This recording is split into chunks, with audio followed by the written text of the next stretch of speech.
See if I can remember how to do this.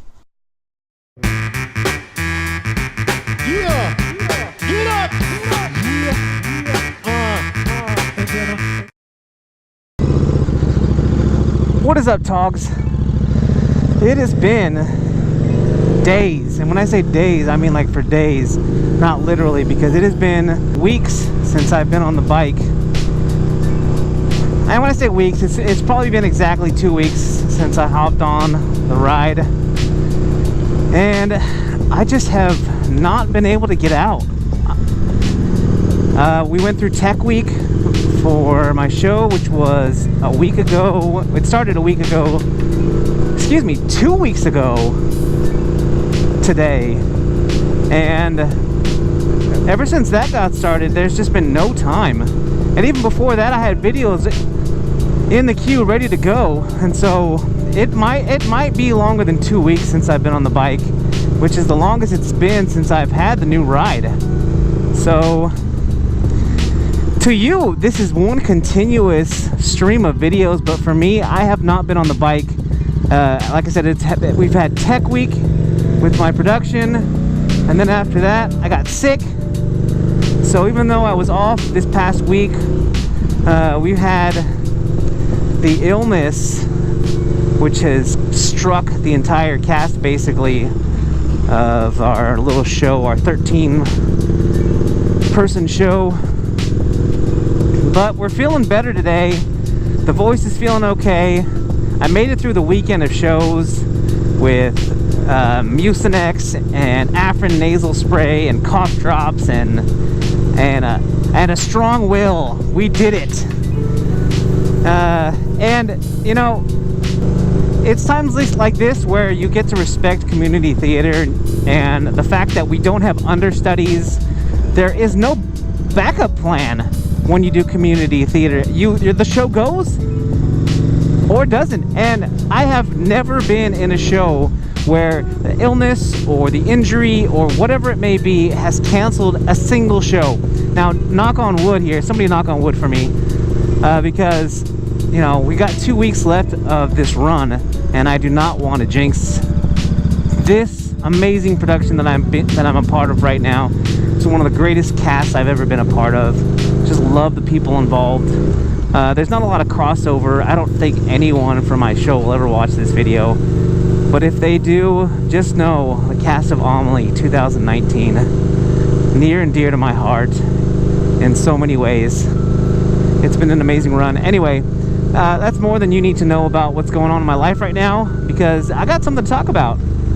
And on that same topic of unity and working as a group to put something together, you know, all of us are part of a group. Whether you like to be a part of a group or not, you are part of a group. You know, it might be a writing group, it might be a religious group, it might be a political affiliation, it could be anything, but you're all part of something. You know, it's virtually impossible nowadays to not be a part of a group, especially with social media these days. But what happens with social media is we get into this thing called an echo chamber, and what it does is we get in this mindset where we become intolerant of other people's opinions, and it's so dangerous. It's so dangerous to put yourself in a position where you only hear the things that you want to hear, only hear the things that make you happy, or you know, you never have an opposing viewpoint. And we can set up our lives kind of like that on social media, because you know, we can block people, we can just scroll by things we don't agree with. And back in my day, you know, when I was growing up, it was, you know, you had conversations with people, and if they started saying something that you didn't like, you know, most of the time you wouldn't just get up and walk away, you would listen. And I think there's a big piece of us that misses out on that. You know, if you're part of the millennial generation, you know that, you know, what's this guy doing? You know what I'm talking about. And it really isn't healthy. When we get in this hive, or this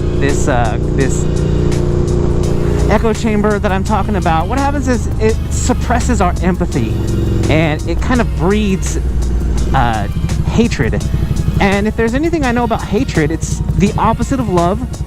And love, as strong as it is, as a unifier and a caller to action, if that's a term that I can use, hate can do the same thing. If not just as great as love, hate can bring people together and bring people to action. And we're seeing it all over the country, all over the world right now, and it's depressing. Social media is definitely a part of that, but I think what it all boils down to, essentially, is that we can't point the finger anymore. We can't say, oh, they did it, or blame it on this person, or blame it on this group of people.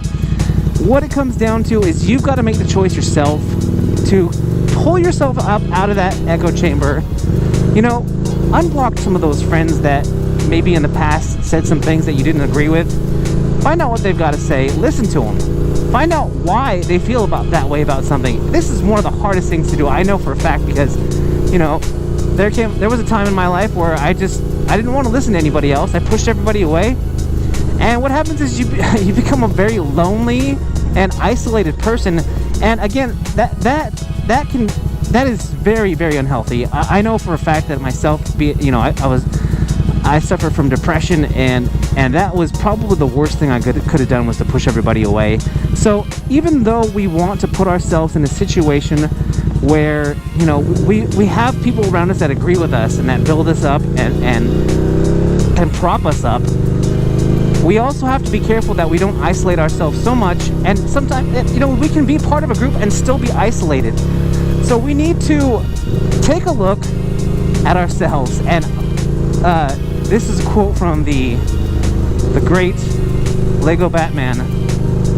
If you want to make the world a better place, take a look at yourself and make a change. No, I said that. Batman is very wise. I hope that some of you out there understand that quote and understand why I said Lego Batman. But that really is what it boils down to. If we're going to make a change in our world, and especially in our own world, if we want something to change, we've got to do it ourselves. We can't count on others to change what they think, or to accept what we think. We have to be more flexible, more open-minded. I think in general, all of us could afford to be that way. You know, I like to think of myself as a very open-minded person. I know in my life what being closed-minded can do to you and to your outlook on life, and it's not healthy. And when I say it's not healthy, you know, it's more than just not being healthy. It's toxic, and it can not just affect you, but it can affect all of those around you. And I think even though, you know, you can find yourself in a funk, or you can find yourself in this, like I said before, echo chamber,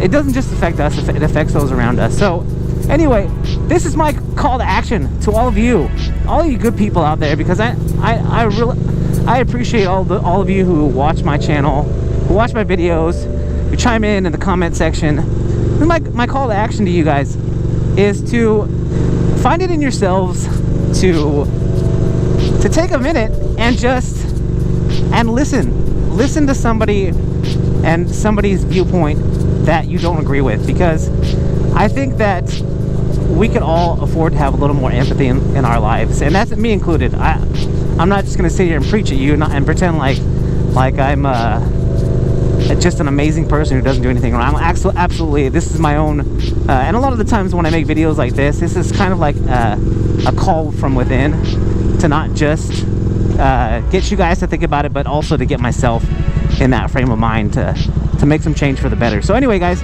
that's all I've got for you today. If you have strong feelings about this, leave it in the comment section and get that conversation going, because I think instead of just me talking at you guys, is to get that conversation going, and really to take a look not just at yourselves, but maybe help one another with ways that we can open ourselves up to be more, oh my god, this is the worst road, to be more open-minded. Alright guys, that's all I've got for you today. If you like this video, make sure you hit that like button down there, which is the thumbs up, and if you're so inclined, hit that subscribe button if you haven't already. Guys, if you are out there riding, be safe, and if you're not riding, get riding. I'm that one guy, and I am out.